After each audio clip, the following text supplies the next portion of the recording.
Pozdravljam sve gledaoce emisije X in World. Moj večerašnji gost je gospodin, to jest glumac, Nebojša Čolić. Pozdravljam te, Nebojša. Zdravo. Lepo te vidjeti u Subotici. Također i tebe. Predstavljamo vam jednu lepu priču vezano za monogram koji nam je pripremio gospodin. Šta nam možeš reći o tome? Pa vidi, ovako radim sad ponovo posle nekog vremena monodramu koja je inače priča o muško-ženskim odnosima.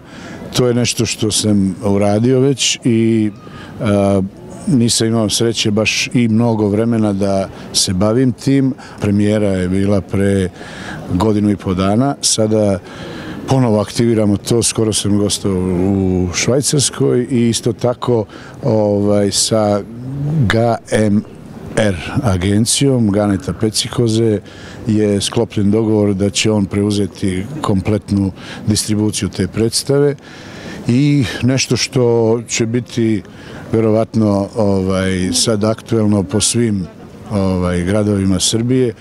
Ja sam uzeo prava i za Bosnu, za Hrvatsku, Crnu Goru i Srbiju, jel? I to ćemo raditi sad sljedećih 1, 2, 3, nadam se da će uspjeti da se primi ta priča. Nešto što je zanimljivo, to je predstava koja je najizvođenija na Broadwayu zadnjih 10 godina. Rob Becker, Amerikanac, je napisao, prvo je i izvodio kao stand-by komediju priču, a onda na kraju dok nije pretvorio u monodramu ništa nije bilo. Kad se pretvorilo u monodramu napravljena je jedna sjajna priča. Ona se izvodi u 48 zemalja i prevedena je na 18 jezika svetskih.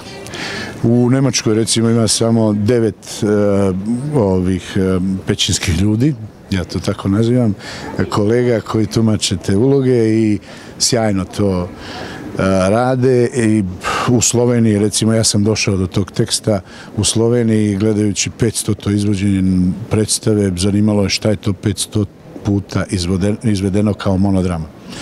Pa sam se zainteresovao i eto tako uzeo taj tekst i mogu ti reći, sjajno mi je legao. Premijera je bila pretprošle godine u Beogradu.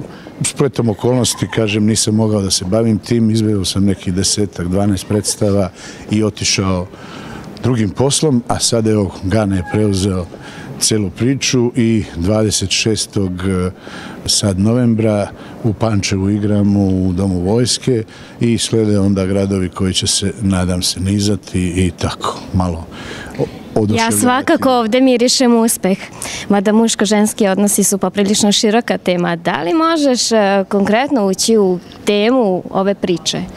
Pa vidi ovako, priča je sociološko, antropološko, psihološka analiza svih odnosa muškarca i žene od početka, od pračovjeka, odnosno od pećinskog čovjeka, i sve stvari koje nama se dešavaju sad radimo isto, samo smo našli modernije načine za to. Recimo, evo, radili su studije i u studijama su otkrili da žene u toku dana u prosjeku izgovore 7000 reči. A muškarci, šta misliš? Pa barem 3 puta manje. 2000. To objašnjava neke stvari. Onda, način na koji gledamo TV. Muškarac ne gleda TV. Muškarac postaje TV. I onog trenutka kad čuje zujanje izvana dolazi... Jeste, zujanje dolazi izvana, on ne čuje ništa, samo čuje zujanje. U tom trenutku on se jednostavno trgne i zujanje je sve bliže i dok pogleda već je pored njega i znam da me čuješ dok ti pričam.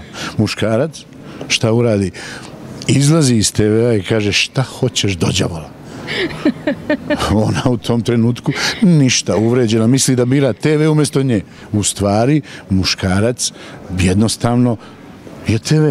Jeste. Koristimo daljinski, je li tako? Naravno. Muškarac šta radi?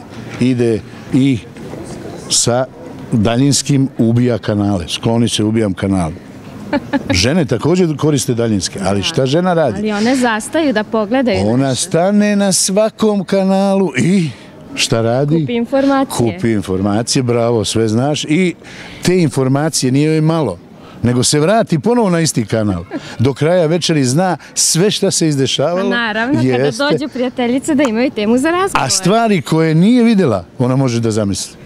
Zato ja kažem, evo i kaže Rob Becker i Monodrama, jednostavno žene moramo poštovati, one imaju više vijuga koje spajaju levu i desnu stranu mozga. I zato meni ponekad kad gledam svoju ženu samo pomislim, Bože, da imam takav mozak, pa meni bi glava eksplodirala. Ljovisna, Kasandra, Sulejman Veličanstveni, Mala nevesta. Ja samo gledam i kažem, pusti me, moram da legnem. Pa žena uči jezike. Pa jeste. Ali kažem ti, jednostavno, žene su bića koja imaju potrebu, mi smo bili, to je iz potrebe, mi smo bili lovci, a žene skupljači. I to objašnjava mnogo stvari. Dakle, ta Monodrama govori o tim odnosima i veruj mi gde god je izvodim, sjajno prolazi. Naravno, što je bilo i ostalo je. Svakako, ja vas pozivam da pogledate ovu Monodramu. Ona je sjajna. Ne propustite je. Pogledajte i raspitajte se gde možete pogledati. Ja sam Rebeka, ovo je bilo javljanje za emisiju XU in World IBN. Vidimo se uskoro. Ćao!